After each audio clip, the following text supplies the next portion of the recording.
ఓం నమ శివాయ శ్రీమాత్రే నమ. మిత్రులకి శ్రోభిలాషులకి అలాగే నన్ను ఇంతగా ఆదరిస్తున్న యూట్యూబ్ ప్రేక్షకులందరికీ కూడా పేరు పేరు ధన్యవాదాలు. మిత్రులరా, మీ అందరికీ కూడా ఆ పరాదేవత ఎల్లవేళలా మీతో ఉండి మీ మనోవాంఛలు నెరవేర్చాలని మనస్ఫూర్తిగా కోరుకుంటున్నాను. ఈరోజు మనం ఒక అద్భుతమైన తేలికైన ఉపాయాన్ని తెలుసుకుందాం. శ్రావణ మాసంలో మంగళవారం రోజున తప్పకుండా చేయవలసిన ఈ ఉపాయాలు, అలాగే ఏమి చేయకూడదో కూడా మీకు ఈరోజు తెలియచేస్తాను. అదృష్టం కలిసి రావడం లేదు, అలాగే చేస్తున్న పనుల్లో ఆటంకాలు ఎదురవుతున్నాయి, అలాగే భార్యాభర్తల మధ్య అన్యోన్యత లేదు, వివాహం కుదరటం లేదు, వ్యాపార అభివృద్ధి లేదు, శత్రువులతో ఇబ్బంది పడుతున్నాము, మానసికమైన అశాంతి ఎక్కువ ఇబ్బంది పెడుతుంది అనేవారు ఎవరైనా శ్రావణ మాసంలో మంగళవారం రోజున ఈ పరిహారాలు చేసినట్లయితే అద్భుతంగా పనిచేస్తాయి.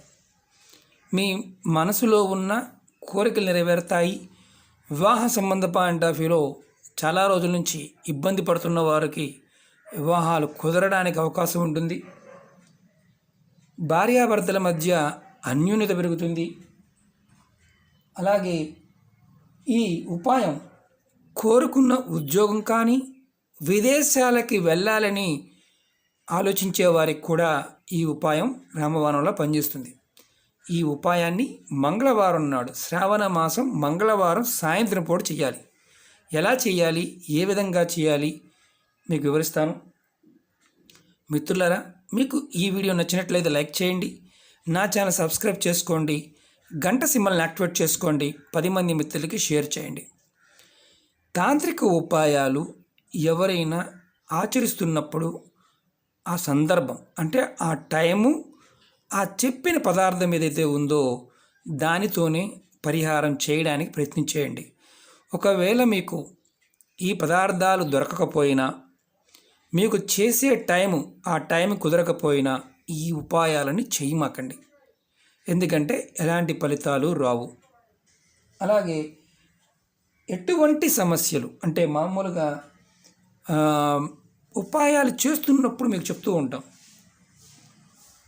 సమస్య అనేది మనం చిన్న చిన్న వాటిని కూడా పెద్దగా భావిస్తూ ఉంటాం. ఒక్కొక్కసారి ఏంటంటే ఇంట్లో పిల్లలు గొడవపడి మాట వినకపోయినప్పుడు ఆ క్షణంలో నా పిల్లలు నాతో మాట వినటం లేదు, నేను చాలా మానసికంగా ఇబ్బంది పెడుతున్నారు అని మీరు పిల్లల్ని తిట్టడం, అంటే నోటికి వచ్చినట్టుగా శాపనార్థాలు పెట్టడం, దానివల్ల మీకు తెలియకుండానే ఎవరైతే మీ మీద ఆధారపడి జీవిస్తూ ఉంటారో వారిని శపించడం వల్ల ఆ శాపం, మీరు తిట్టిన తిట్లే అది శాప రూపంలో మిమ్మల్ని పీడిస్తూ ఉంటాయి. కాబట్టి మీ పిల్లల్ని కూడా మీరు ఎంతవరకు తిట్టకుండా ఉండి చెప్పడానికి ప్రయత్నం చేయండి. లేదంటే అలాంటి శాపాలతో ఇబ్బంది పడేవారు ఎవరైతే ఉంటారో వారు కూడా ఈ ఉపాయాన్ని చేసుకోవచ్చు. ఓకే మిత్రులారా, అలాగే ఎలా చేయాలో చెప్తాను. ఇది మంగళవారం నాడు సాయంత్రం మీకు వీలైతే మీ దగ్గరలో ఉన్న ఆంజనేయ స్వామి టెంపుల్కి వెళ్ళండి. అక్కడ వెళ్ళిన తర్వాత ఆవు నెయ్యితో కానీ నువ్వుల నూనెతో కానీ ఈ రెండింటితోనే మీరు దీపం వెలిగించండి. దీపం వెలిగించి మీ మనసులో ఉన్న కోరిక, వివాహం కావచ్చు, విద్య కావచ్చు, విదేశీయానం కావచ్చు, వ్యాపార అభివృద్ధి, కుటుంబ సమస్యలు, ఎందుకంటే ఖర్చుతో కూడుకున్నది కాదు, చాలా తేలికైన ఉపాయం కాబట్టి చెప్తున్నాను. మీరు మనస్ఫూర్తిగా స్వామివారిని అడగండి. ఆ తర్వాత మీరు దీపారాధన చేసి స్వామివారికి మీ మనసులో ఉన్న కోరిక చెప్పుకొని మీరు దేవాలయంలో 11 ప్రదక్షిణలు చేయండి. 11 ప్రదక్షిణలు మంగళవారం నాడు, శ్రావణ మాసం మంగళవారం సాయంత్రం. ఇది సాయంత్రం అంటే 6 తర్వాత, సాయంత్రం 6 తర్వాత ఈ ఉపాయాన్ని చేసుకోవాలి.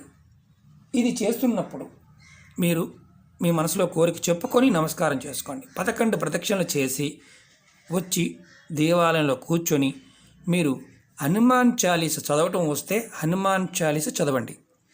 హనుమాన్ చాలీస చదవటం రాదనుకోండి, హనుమాన్ చాలీస వినండి, మొబైల్లోనే వినండి. లేని పక్షంలో మనకి లాక్డౌన్లో ఉన్నామండి, ఇప్పుడు మనం బయటికి వెళ్ళడానికి అవకాశం లేదు, ఏం చెయ్యాలి? అప్పుడు మనం ఇంటి దగ్గర ఈ ఉపాయాన్ని ఎలా చేయాలో చెప్తాను.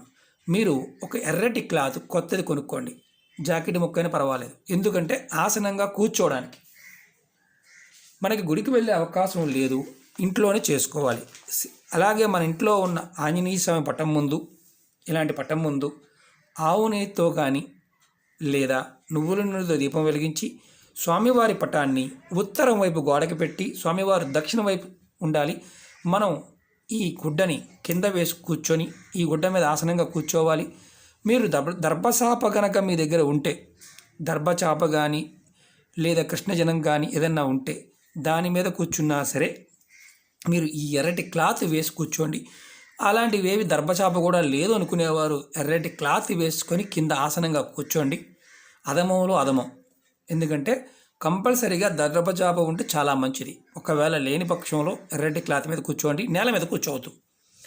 స్వామివారిని ఉత్తరం వైపు పెట్టండి, అంటే ఉత్తరం వైపు గోడకు పెడితే స్వామివారు దక్షిణ వైపు చూస్తూ ఉంటారు. మనం స్వామివారికి ఎదురుగా కూర్చోవాలి, అంటే మనం ఉత్తరం ఫేసింగ్లో కూర్చోవాలి. చక్కగా దీపారాధన చేయండి, 2 ఒత్తులు వేసి దీపారాధన చేయండి, ఆవు నెయ్యితో కానీ నువ్వుల నూనెతో కానీ. చేసిన తర్వాత మీరు హనుమాన్ చాలీస చదవండి.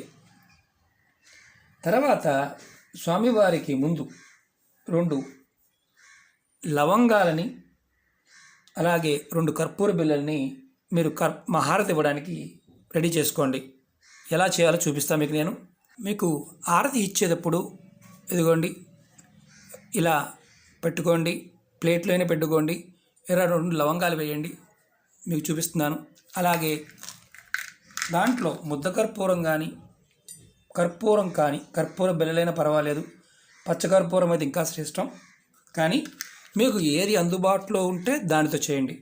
ఇలా పెట్టి స్వామివారికి మీరు హారతి ఇవ్వాలి. 2 ముద్ద కర్పూరం కానీ కర్పూరం బిళ్ళలు కానీ లవంగాలు 2 కంపల్సరీగా 2 లవంగాలు పెట్టి స్వామివారికి ఇది వెలిగించండి. వెలిగించి హారతి ఇవ్వండి. నేను మీకు చూపించడం కోసం, పదార్థాన్ని చూపించడం కోసం చూపిస్తున్నాను, నేను వెలిగించడం లేదు, ఎందుకంటే మళ్ళీ ఆ పొగ వల్ల మళ్ళీ మనకున్న డిస్టెన్స్ తగ్గిపోతుంది. తర్వాత మీరు ఈ హారతి వెలిగించిన తర్వాత తప్పకుండా మీరు బెల్లాన్ని కానీ బెల్లంతో చేసే నైవేద్యాన్ని కానీ పెట్టండి. మీకు ఓపిక ఉంటే, ఓపిక లేకపోతే బెల్లం ముక్కైనా దేవుడికి నైవేద్యం పెట్టండి. పూజ అనంతరం మీరు హనుమాన్ చాలీస చదువుకున్నారు, మీ కోరిక ఏదైతే ఉందో, ఎలాంటి కోరిక ఉందో చెప్పుకోండి. ఇక్కడ ఒక విషయం గుర్తుంచుకోండి, మీరు పలానా వ్యక్తి అని పేర్లతో కానీ, శత్రువులు పాయింట్ ఆఫ్ వ్యూలో పలానా వ్యక్తి అని పేర్లతో చెప్పుకోవడం వల్ల మీ పూజ ఫలించదు.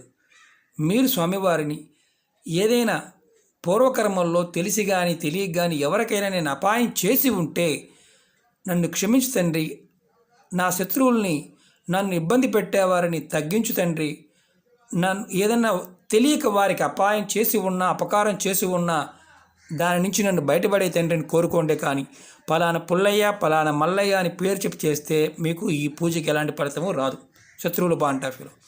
అలాగే కొంతమంది ఇబ్బంది పెడుతున్నారండి ఆర్థికంగా, వారి పేరు చెప్పుకోవచ్చని అడుగుతూ ఉంటారు. మీకు రావలసిన అప్పులు కానీ, మీరు ఏదైనా రుణ సంబంధిత విషయాలు కానీ స్వామివారికి నివేదన చేస్తున్నప్పుడు మీరు గుర్తుంచుకోవాల్సింది ఏంటంటే, పలానా వ్యక్తికి నేను డబ్బులు ఇచ్చాను, ఆ వ్యక్తి నాకు డబ్బులు ఇవ్వాలి అని చెప్పండి. డబ్బులు ఇచ్చినప్పుడు, అప్పుగా ఇచ్చినప్పుడు శత్రువులు పొరపాటున శత్రువుని తలుచుకోమాకండి. నా శత్రువులు, అంతర్గత శత్రువులు, బాహ్యంగా ఉన్న శత్రువుని చెప్పండి. ఇది గుర్తుంచుకోవాల్సిన విషయం తంత్రంలో. ఎందుకంటే మన వ్యగ్రత ఎక్కువగా ఉన్నప్పుడు మనం ఫోకస్ అనేది వాళ్ళ మీద ఎక్కువగా ఉంటుంది, కాబట్టి మన పూజ కూడా వ్యగ్రంగా మారిపోతుంది, రజోగుణంగా మారిపోతుంది. దానివల్ల ఫలితం అనేది రాదు, చాలా ఇబ్బంది పడతాం. కాబట్టి ఇలా మీరు స్వామివారికి నివేదన చేయండి. తర్వాత ఏదైతే నైవేద్యం పెట్టామో బెల్లంతో, ఇది పూజ అయిపోయిన తర్వాత మీరు ఈ నైవేద్యాన్ని మీరు, అంటే ఈ కొంచెం ప్రసాదం మీరు తీసుకొని మీ కుటుంబ సభ్యులు ఎవరైతే అందుబాటులో ఉంటారో వారికి ఈ బెల్లం మొక్క కొద్ది కొద్దిగా పెట్టండి. ఇలా మంగళవారం రోజు శ్రావణ మాసంలో సాయంత్రం పూట ఈ విధంగా చేయడం వల్ల కుజుదోషంతో ఇబ్బంది పడుతున్న వారు ఎవరైనా సరే, ఆ సమస్య నుంచి బయటపడతారు. వివాహం అవడం లేదు, కుజదోషం ఉంది అనేవారు ఎవరైనా చేసుకోవచ్చు. అలాగే వివాహం కాని వారు ఇది దేవాలయంలో చేసి ప్రదక్షిణ చేసి ఇలా శ్రావణ మాసంలో మంగళవారం సాయంత్రం చేస్తూ ఉంటే ప్రదక్షిణ చేసి దీపారాధన చేసి హనుమాన్ చాలీసా చదువుతూ ఉంటే వివాహం త్వరగా అవుతుంది. వారి జీవితంలో ప్రతి కోరిక నెరవేరుతుంది. హనుమంతుడికి శ్రావణ మాసంలో మంగళవారం నాడు ఈ విధంగా చేస్తే అద్భుతమైన ఫలితాలు ఉంటాయి. మరి నెక్స్ట్ వీడియోలో మనం ఏం చేయకూడదో మరిన్ని ఉపాయాలు శ్రావణ మంగళవారం నాడు తెలుసుకుందాం. తాంత్రిక ఉపాయాలని మీరు ఎప్పుడైనా సరే సమయం, సందర్భం, పదార్థాన్ని కంపల్సరిగా వినియోగించండి. అవి దొరకనప్పుడు మాత్రం చేయమాకండి. ఎందుకంటే ఆ పదార్థానికి ఆ టైంలో శక్తి అనేది ఉంటుంది. ఓకే మిత్రులారా, మీకు ఈ వీడియో నచ్చినట్లు లైక్ చేయండి, నా ఛానల్ సబ్స్క్రైబ్ చేసుకోండి, గంట సింబల్ని యాక్టివేట్ చేసుకోండి, 10 మంది మిత్రులకు షేర్ చేయండి. ఓం నమః శివాయ. శ్రీమాత్రే నమః.